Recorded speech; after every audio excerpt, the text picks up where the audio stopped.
Just getting into the finishing lineup, like the reason I think Chris Paul has to play is obvious. He's the second high. He'll be one of the smartest guys on the team. He makes his foul shots, makes shots mid-range. Like I don't see a scenario in which Chris Paul can be on the bench late for two reasons. One is I do think he's going to be your best option. And I know they're small.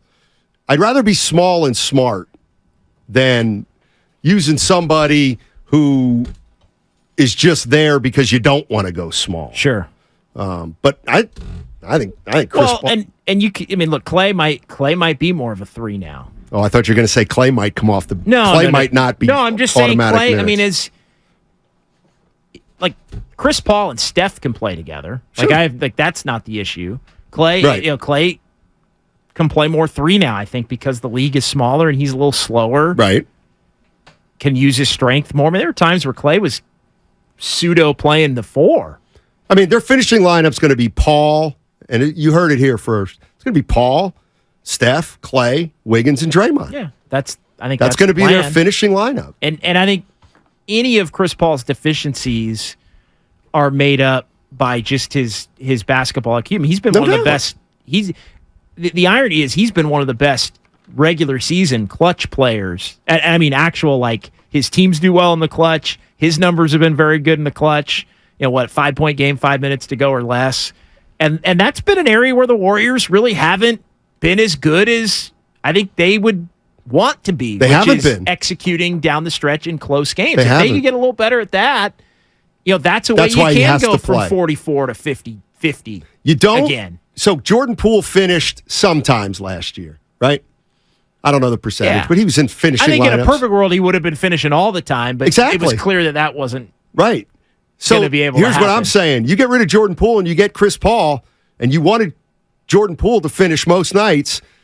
Well, Chris Paul better finish most nights because he's the player you got for crunch time. Like, if you really had a problem with the young guys and Jordan Poole, well, your IQ just soared. So you got to play him late.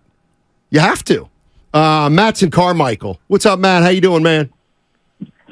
Doing well, thanks, guys. Yeah. Hey, I heard you lock it into the finishing lineup, but yeah. I mean, what do you guys do? What are you saying you do against a team like Minnesota or the Lakers? I mean, we saw the Lakers just dominate the Warriors with Anthony Davis, and now you're saying that.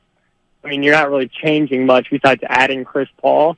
I mean, we need some size to end the game when we're playing these guys like Jokic and these kind of all NBA type guys. So, just want to hear your response to that. Thanks. I mean, I guess you could get a little bigger with Saric, putting Saric at the 5 and Draymond at the 4. Yeah. And then Chris Paul, Steph, and Clay. But then Wiggins isn't out there. But right. they're not finishing. That's right. Wiggins wouldn't be out there in that situation. Yeah, and you're also not, like, there isn't some big that they're just going to play to match up with Embiid or Jokic or the Lakers. Like, there just isn't some big, like, they're not going to play a big just to play a big. Like, they just don't do that. And they didn't sign that player. Exactly. I mean, they might have drafted somebody that could be that player eventually in Trace Jackson Davis, but JD, seriously, did you guys even watch Chris Paul play one game last year? This man fell off a cliff. Maybe. He didn't have a good year.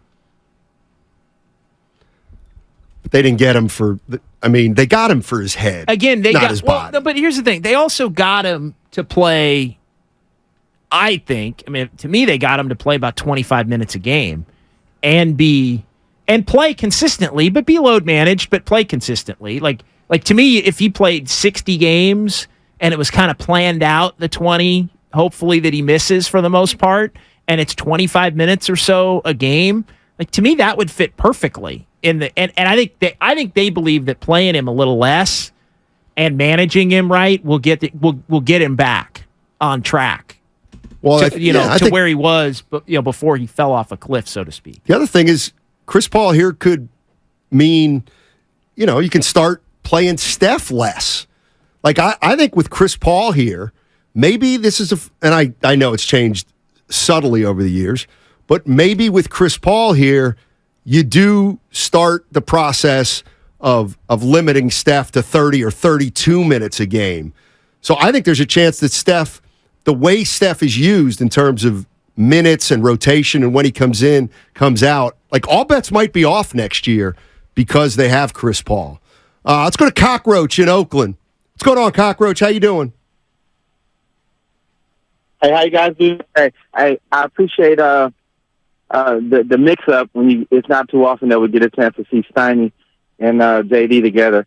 So I appreciate hearing you guys this morning. Sure. And also, I just wanted to add in on Matt Steinman's final point, which was I think this actually, with the addition of Chris Paul, can add a year to Steph's career, because I think where we fell off was when Steph left the floor, we lost the lead several times, even with Jordan Poole supposedly picking up the slack. Chris Paul will definitely do a better job there without turning the ball over.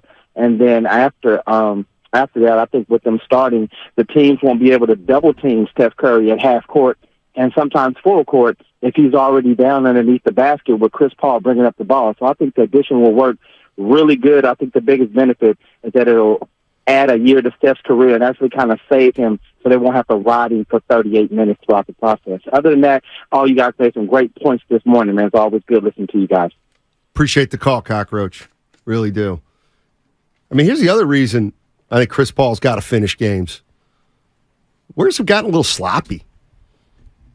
I mean, Steph turns it over. Draymond turned it over a lot last year. And you've got a guy who does not turn the ball over. Plain and simple. And you know, in fairness, you've replaced Poole, who turns the ball over a lot and was sloppy with the ball, with Chris Paul. I mean, even just the bad at the end of quarters thing. Like, the Warriors were awful at the end of quarter. I mean, how many times did Jordan Poole kick it out of bounds or have a live ball, pick six kind of turnover going the other way that led to a layup or a dunk? Like, the Warriors were awful at the end of quarters. I mean, that's one area they could improve and have it impact winning. How do you get from 44 to 50 is kind of how you probably look at it in terms of that wins. Would be how. Yeah, they lost a lot of games late where I'm not saying they're not going to win them all, but they should have won more. Now, they won a lot of games without Steph because Jordan Poole was a carrier in those games, so you have to offset that too. That is true. 510, have you seen CP3 in the playoffs? He's a turnover machine. I'm going to check the numbers when we go to break.